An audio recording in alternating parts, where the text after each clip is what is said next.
So this is going to be a big picture presentation, what Terry Cook used to call a big think piece.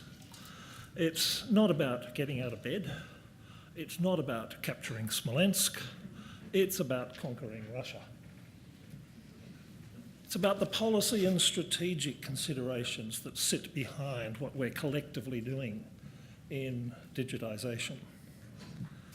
A little while ago, it was reported that the State Library of New South Wales was going to try and privatise their digitisation project because they were hoping someone could make a buck out of it. They'd spent 10 years and $72 million digitising less than 1% of what they held. Now, I don't know if those figures are correct. It hardly matters. It's that order of magnitude that started me thinking. So I started a listserv discussion, and these are some of the issues that came out of it. Those figures don't take account of further deposits that are going to come in the future, which are not yet digitised, and it doesn't take account of the ungathered records, the heritage important material that's never going to be part of a library, a museum, or an archives holding. So what kind of strategic thinking sits behind this at a national level? Is there any? If there is, I'd like to see it. At my age, you don't get many laughs. Users will go on being presented for some considerable time with results screens that are mostly going to be interminable lists of what people hold. Very 20th century.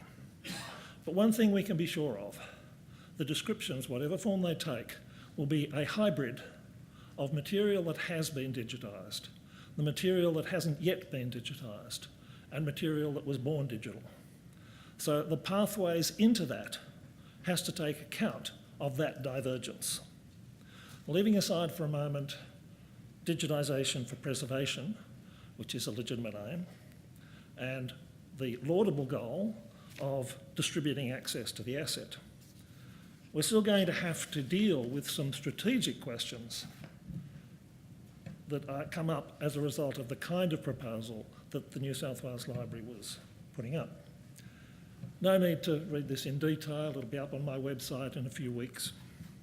But some of the key issues when you involve a private sector partner, does that mean we end up with diverse, non-standardised and potentially erratic arrangements for access across the national scene? Should each institution remain sovereign and free to make its own arrangements in contributing to what is a national resource? Most of them were set up in the pre-digital era. Is it time to examine their mandates? They're controlling increasing amounts of money expended on this. Most of it is public money. Who oversights the overall policy framework in which they operate? Are we digitising what needs to be digitised? Or are we digitising that which sits in the vaults of those most able to sell their own case? How do we choose and prioritise between digitisation for access and digitisation for preservation? Should we be paying more attention to descriptive practice? The gee whiz stuff gets you good access to what's been digitised. But until we improve our descriptive practice, the accessibility of what is online but not digitised remains pretty primitive. Is mass digitisation becoming a distortion of the research process?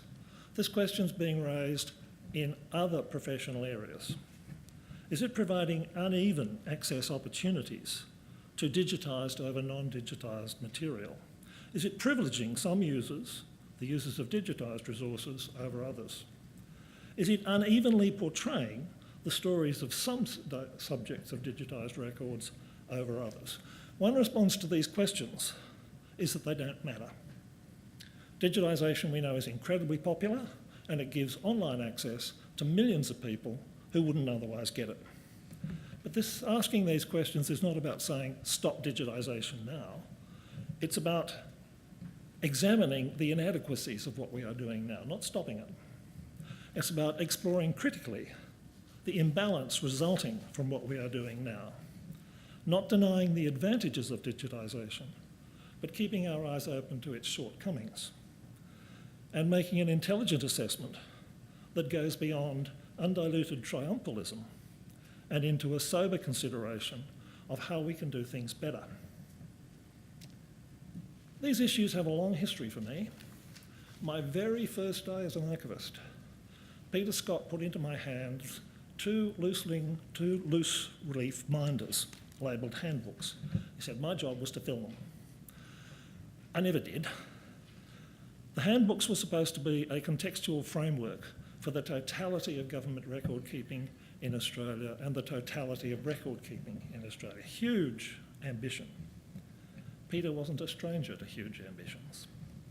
Anyway, it haunted me, and 17 years later I did a report for now defunct Council on Australian Archives. At that stage the writing was on the wall. Where we were heading was international descriptive standards, encoding and markup strategies, all designed to describe material in the same way or to normalise non-standard descriptions so that they would appear similar. Well, I decided to pick up the Peter Scott challenge and recommend another way, what I call the road not taken. And this was essentially a registration process, developing a single, unified, shared and collaborative framework within which non-standardised descriptions could be registered and made available.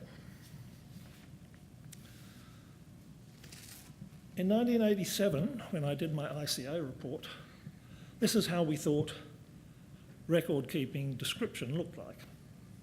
Well, some of us did. Documents, deeds and doers. These are the three key elements in the descriptive framework. And a lot of emphasis was being put in those days on bringing together records of a common provenance. As far as the international community is concerned, that's still the emphasis. The overseas examples are things that you can find easily on the internet. These are just two. The EAC CPF project, which is going forward in some of the European countries and North America, and the SNAC project. Both of those are reported on routinely at the ICA congresses, all bringing together, or by means of a resource that people can use or by direct action, the records of common provenance. But we know that standardisation can take place in the three areas, not just the doers, also the deeds and the documents. These contextualising frameworks are the people who didn't go down the road not taken. They went down the preferred road. But interestingly, they are now coming by a different route to the same end that Peter Scott had in mind in 1970 and that I proposed in 1987. So good on them. They're actually getting to the right answer. I would say by the wrong route, but that doesn't matter. So in 1990, the Public Record Office put out its summary guide. I think it was the first computer-generated summary guide of any government archives. And to go with that, I wrote the Digest of the Public Records of Victoria. This was partly an exemplar of what the Victorian contribution to a national register would look like, and partly because it was a missing piece in a total description of the public records of Victoria.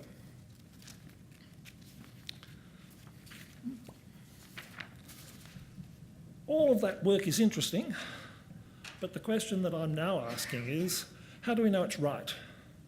So I'm proposing that we need to explore what the functional requirements are for federated access. And this is a list of them. I started to develop that list about 2 years ago, and it probably needs adding to. But we need a benchmark which we can say, okay, Trove is good, but does it meet our requirements? The SNAC is good, does it meet our requirements? That question always has to be run across everything that people do. My own suggestion is that we have very special requirements in our field, and we need to develop a framework of our own, which I've called a modest proposal. The modest proposal provides for a framework within which people can report what they hold. And I know that this is not based on the expectation of the users. We know what they want. They want access to the stuff. They want it immediately, they want it comprehensively, and they want it without complication. A national register will not give them that. But our job is about more than giving them what they ask for. For many of you, that will be a heretical statement. But it always has been about more than that. We are not just in the user satisfaction business. We are also in the preservation business. And one of the things we preserve is the contextual meaning of the materials we handle, so that beyond being displayed for widespread and convenient use, they continue to have the authority and the integrity of the evidential materials they were to begin with, and that they must continue to have while they remain in our care. And the metaphor I use for this is Alice and the Looking Glass. What Alice sees is not a reflection of the room she is standing in. What exists behind her is not reflected in the mirror. It is another world beyond the glass. In that world, it is not enough for heritage materials to appear and be understood in terms that fit Alice's own understanding, merely reflecting her way of looking at things. Beyond the glass, she encounters a world that is not of her making, a world made up of our descriptive endeavours, to provide her with complex contextual structures, linking objects to documentary, organisational, familial and functional processes in an ever-widening framework of relationships that impose upon her understanding the meaning and truth of what she's seeing. And we just hope it doesn't end up being a Mad Hatter's Tea Party. Here we go. Basic idea was to establish a framework within which materials could be presented and understood. Now, this is an instead of. It's not an instead of, it's an as well as. So this is not trying to replace all the other endeavours that are going on. It's about adding something new to the mix. In order to do this, I've proposed something like a wiki, simply as an example of how it could be done, not a project proposal. Because a lot of archivists I know like concrete examples. So this framework I made up, but I've taken a lot of things from the Bureau of Statistics website, got a really groovy site with lots of good classifications on, that many of which we could use. But we could use a wiki as a way of doing input, bring the information in. Now, a technically challenged archives, what I call a barefoot archives, a community archives, they could actually fill in a pro forma and send it in. But someone who's more technically advanced would obviously find ways of using this template to stream their data into the place where it is held, or simply to make a link so that users of the framework could come out from the website where the link is held to the living, breathing system that is being maintained by the source archives, which overcomes one of the problems that some of these harvesting techniques are out of date because the descriptions back at source are being updated after they've been harvested. At that point, you get to a display of the results. I'm not a web designer. This is conceptually based on ideas that I get from the War Memorial and the State Library of Victoria, two of the best, in my opinion. But this gives you an overview of what is available on your chosen subject. And at this point, you could start introducing some of Tim Sharrett's gee whiz technology so that the user could take over how you find it rather than have to go down predetermined pathways. Because this is really ugly. There's those lists again, those pesky lists that we want to get away from. But somehow you've got to be able to filter from the big picture down to the small picture. This is a federated result. This is not one institution. This is every institution participating, having its stuff brought together into a single picture. Obviously, something like this would require infrastructure and expenditure. So where's that going to come from? Well, wouldn't it be great if some institution could take over responsibility for building such an engine? Just a moment. There's an institution that has that responsibility. The Archives Act says the National Archives has a statutory mandate to set up and maintain a national register. But they've never done it. Oh well, that's the way it goes. Last year in Hobart, some of you may have attended a session that Michael Piggott presented with a team about documenting Australian society. That session was not about displaying the resources that are held in archives and other institutions. It was about analysing how well certain aspects, or all aspects of Australian society are being documented, not just in the past, but present and in the future. It was a documentation strategy for record keeping in this country. Rather different. During that session, someone stood up from the War Memorial. And I don't know how he got to this, but he spent 5 minutes just speaking extempore from his expert knowledge of what resources are available for researching World War I. And I thought it was great. And I said to myself, well, a couple of hundred experts of that kind would have that knowledge sitting in their head. How do we get that knowledge out of their heads and into a tool that people could use? So I said to Michael after the session, the framework I put up in the modest proposal could actually serve double purpose and be used for that. So I went away, and out of my newly acquired knowledge about banking and financial services, I wrote an essay on that. That's just a bit of it. And it took me less than an hour to do it. This is stuff I just know from my daily work habits. And all of us in this room would be in the same position. Some expert area that we would know about that we could put into a framework like that, if only there was a framework like that. Now, as I said, took me about an hour. The maintenance of that would be fairly simple and cheap, much less so than the maintenance of a framework for the records themselves. The real problem with providing this as an answer to Michael's suggestion would not be capturing the data in the first place, it would be reviewing it and keeping it up to date. Because once you got your expert to write his essay, he'd toddle off and have no further interest in it. But there might be new information to add to it, and like a wiki, there could be contestation. But they seem to handle that quite well.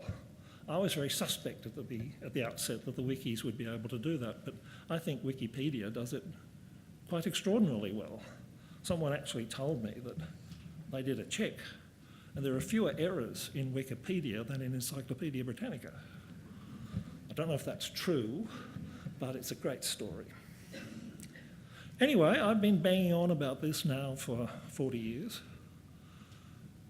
One day, who knows, it may have some effect. 25 years ago, I went to the international project that was developing ISAT-G. Those of you who haven't heard, they've done a complete revamp, tossed ISAT and the associated tools out, and put up another proposal called RIC, Records in Context, which approaches the whole thing from a very different way, a way in which we would be much more comfortable. So it's well worth having a look at that side. But the point of what I'm saying now is that in the meantime, something has happened. When I first went over there in 1990, they were very resistant to our ideas. And my conclusion was, how parochial. Now, it seems to me, the boot is on the other foot.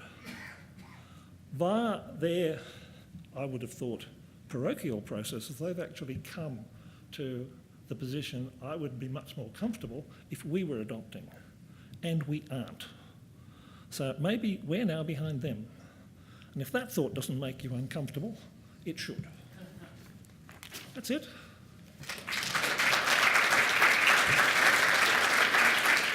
The National Union Catalogue for Archives and Manuscripts has been an idea that's been around for a long time. It's not around anymore. It's No. not called that anymore. Just thinking about your framework, have you considered the way in which that framework might work with, say, intelligent agent technology? Some more contemporary rendering of the idea of a National Union Catalogue rather than a plain old-fashioned federated database? The answer is no, I haven't. I'm not technically competent to evaluate the different ways of doing it. I'm technically knowledgeable enough to know that there must be much cleverer ways of doing it than a wiki. And since this is about collaboration, this is not about me coming up with a U-Butte idea and getting everybody to tick off on it. I'm happy enough just to start the conversation. I don't want to impose the details of my way of doing it onto everybody else. What I want, and what hasn't happened in 40 years, is for other people to start talking about it with me. So yeah, other ways of doing it, fine, let's make that part of the conversation. But that's not what we're at. Where we're at is the conversation hasn't started.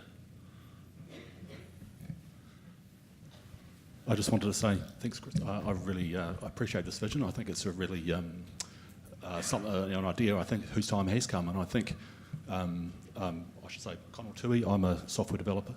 One of the things I'm working with at the moment now is linked data, and I think that this is a technology which I think is kind of adequate to the task of building the kind of thing that you're after. You know, I think we have a technology now based on the web, which is able to support a distributed system where people don't have to necessarily contribute everything into a common source, into a common location at least, but that they can link their knowledge systems together in a distributed way. And I think this is something that that by building up small kind of islands of linked data, we can start to merge them together into a kind of framework like what you've proposed. Yeah, the only thing I would say about that is if you go back to my website and read the modest proposal, the Christchurch presentation of 2 years ago, you'll see that one of the requirements is that whatever model we come up with needs to be accessible by everybody. So the span is the big government archives who are technologically sophisticated and have access to good stuff. The other end is what I call the barefoot archivist. Okay, this is the archivist who's in a tin shed with an earthen floor, an uncertain electricity supply, and the internet only works on Fridays. Okay, that archives program has to be part of it too. We have to have a model which enables them to make a contribution which can sit alongside the big guys so that there's no differentiation. So yeah, as much technology as we can come up with, but it needs to blend a variety of user models so that people can plug into it at varying levels of technical sophistication. And that's why I keep going back to the statement of functional requirements, because all these proposals look great until you run them across the functional requirements. And then you can do the ticks and crosses and say, okay, this one is great, but it doesn't meet this, this, and this requirement. And that's the kind of conversation I want to have. Yeah, I'm not saying don't do that, but have sitting alongside it a method of getting into this framework that the barefoot archivist can do, who doesn't have the money and doesn't have the technological capacity to do it the sophisticated way. This is why I think streaming is one option for the big ones, but contribution by the barefoot archivist has to be allowed for also.